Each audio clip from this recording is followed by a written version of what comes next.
அத்தை கல்யாணம் ஆகி வந்து ஒரு மாசமா நீங்களே தான் சமைக்கிறீங்க. இன்னைக்கு நான் சமைக்கவா அத்தை? உனக்கு சமைக்க தெரியுமாமா? நல்லா சமைக்க தெரிஞ்சா மட்டும் நீ சமைமா.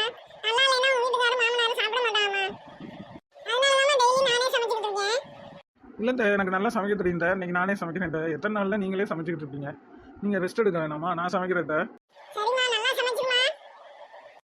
சரிங்க அத்தை, நானே இன்னைக்கு சூப்பராக சமைச்சிடுறேன். நீங்கள் போய் ரெஸ்ட் எடுங்க அத்தை. மைண்ட் வாய்ஸ் என்ன சமைக்கலாம்? அது வேற அத்தை வேற சூப்பராக சமைமான்னு சொல்கிறாங்க. மாமனார் வீட்டுக்காருக்கெல்லாம் பிடிச்ச மாதிரி சமைக்கிறாங்க. என்ன குழம்பு வைக்கலாம்?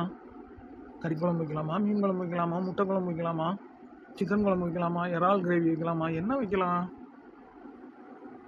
என்ன சமைக்கலாம்னு யோசிச்சு அரை மணி நேரம் ஆகிப்போச்சு. சரி, நமக்கு தெரிஞ்ச ரசத்தை வைப்போம். என்ன மருமகளே, நீ சமைக்க போய் 1 மணி நேரம் ஆயிடுச்சு. சமைச்சு முடிச்சிட்டியாம்மா? என்னம்மா சமைச்ச? அதுவா அத்தை, சூப்பராக சமைச்சிட்டேன் அத்தை. ரசமும் ஊறுகாயும் வச்சிருக்கேன் அத்தை.